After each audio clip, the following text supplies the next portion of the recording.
ny tena kristianina dia efa niona marina tamin'i jesosy fa na iza no anao ny sitrapony raiko izay any an-danitra dia izy no rahalahako sy anabaviko ary reniko tsy izay rehetra manao amiko hoe tompokotompoko no hiditra ny fanjakany lanitra fa izay rehetra manao ny sitrapony raiko izay any an-danitra matetika amin'ny farany fivoriam-bavaka ny manasa antsika ny mpitory-teny hitsangana raha resy lahatra ny amin'ny fahotany isika ka hibebaka marina ka hanaiky an'i Jesosy Kristy ho tompo sy mpamonjy ny fiainantsika dia betsaka mitsangana betsaka aloha ny tena voakasika fa misy ihany koa ny voatoana ny fihetsem-po fotsiny ao anatin'ny fotoana ka ny hevitra fa efa milamina amin'izay ny resaka famonjena satria nitsangana sy nandray fanapahan-kevitra indray mandeha izy ary dia ampy izay anisan'ireny tokoa ve ianao ary raha anisan'ireny ianao dia ahoana ny toyiny satria tsy tapitra eo izany fa tsy maintsy misy fitohizany ary ny toyany tena ahitana azy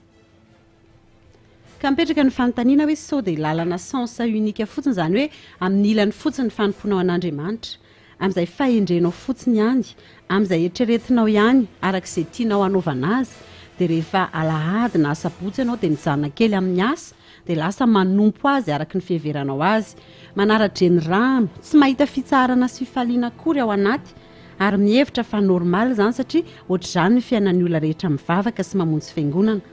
mandiha tany ka tsy maintsy solafaka milolo lanitra ka tsy maintsy lena sady maketsy ny makeroa izany hoe sady mivavaka no mandeha amin'ny fanaon'izao tontolo izao ihany koa rehefa any amin'ny toeran-kafa ankoatry ny fiangonana dia hafa ny fitondran-tena tsy sa manao masina loatra fa mahamenatra amin'ny manodidina ary ny fitondran-tena dia lasa miankina amin'izay zava-misy eo na tonga amin'ny fitenenana hoe miankina amin'izay ambiance eo mandreraka anao raha fivavahana foana no horesahana aminao fa asianao fetrany sy fotoana ny fivavahana hoy ianao hoe rehefa alahady ihany rehefa any am-piangonana ihany rehefa misy fivoriam-bavaka ihany na rehefa miresaka amin'ny pastera rehefa misy fanamasinana fanambadiana na rehefa misy atao batisy na ihany koa misy fahoriana na rehefa manao fety kely fankalazana samihafa dia asiana fotoam-pivavahana kely efa mahazatra ihany koa moa ny mialohan'ny sakafo tsy misy izay tsy manao izany kanefa dia izany ve no midika hoe tafahoana marina tamin'i Jesosy ny fotoana ankoatr'izay kosa dia ohatra ny tafahoatra na trop ny fitenenana raha mbola hoe ampiana fivavahana ihany tsy mahafantatra ny tompo ianao raha izany aoko ho fantatra ao mazava fa ianao ihany mahalala azy tahaky ny fahafantaranao olona malaza iray na mpitondra fanjakana kanefa ireo tsy mahalala anao akory azo lazaina za hoe fahalalana sombotsombony fotsiny ihany izany ka ny fanontaniana mipetraka an'io dia hoe te hiona marina amin'i Jesosy Kristy ve ianao tena nafiraisana velona miaraka aminy ve ianao ahoana ary inona ny ataonao angatao ny fanamasina hitarika anao satria ny fanamasina no mampafantatra anao ny mahaizy anao marina tafasaraka amin'Andriamanitra ianao mpanota mpanao ratsy feno aratsiana tsy misy ilana azy mihitsy mila mpamonjy ianao ka za manamary tena hoe tsy nanao eloka behivava mba tsaratsara toetra ihany mba potable ihany ozy ny fitenenana ary mba raisonnable ihany mba manam-pahendrena amin'izay fitondran-tenako ka tsy hoeken'Andriamanitra ve tsy comprendra ve izy tsy mbola ny eo anaty amin'i Jesosy ianao raha izay ny toe-ponao ankehitriny mba ho voatampina avokoa ny vava rehetra ka hiara-ny fitsaran'Andriamanitra izao tontolo izao fa samy efa nanota izy rehetra ka tsy manana ny voninahitra avy amin'Andriamanitra ny fanamasina mampafantatra anao ny mahaizy azy an'i Jesosy mpamonjy anao izy ny solo anao teo amin'ny azo fijaliana raha ianao ny tokony ho fatinoho ny fahotanao dia izy ny naka ny toeranao ary izy ny lalana ahafahanao makany amin'iray arak'ilay teny diso fantatsika hoe fa toy izao ny tiavan'Andriamanitra izao tontolo izao nomeny zanalahy tokana mba tsy ho very izay rehetra mino azy fa hanana ny fiainana mandrakizay hoy koa Jesosy taminy izao ny lalana sy fahamarinana ary fiainana tsy misy olona makany amin'iray afa-tsy amin'ny alalako ka dinio tsara ny fiainanao anio sao dia tamin'izay saim-pantanao na natonanao an'i Jesosy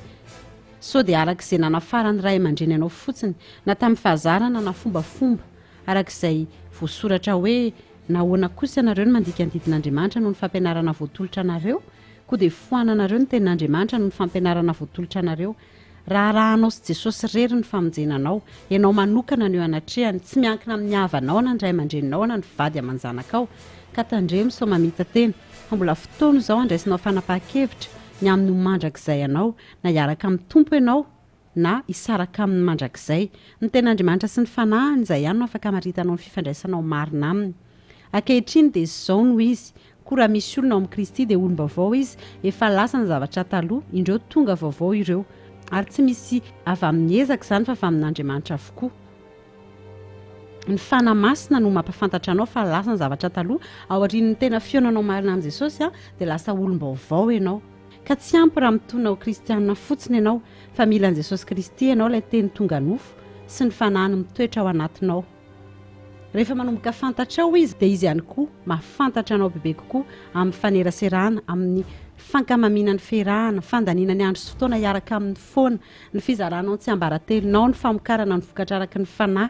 Lasa izy no fanirinao, izy no tianao, izy no ankalazainao ary tsy forsena ianao, tsy ampirisihana ianao fa tarihin'ny fanahy. Lasa tsy ampy ianao intsony na ny alahady sy ny fotoana foiarahana aminy ary fa mitady ianao ampitomboana ny fiarahana amin'ny mandrakariva.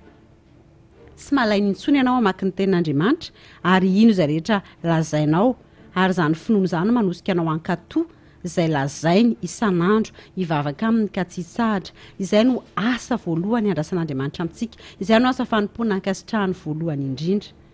Te hiaina an'izany ve ianao? Raha mangetahita izany firaisana izany ianao dia ameno anao izy, iseho aminao izy fa efa niteny hoe ary izay manantona dia tsy mba ho laviko mihitsy.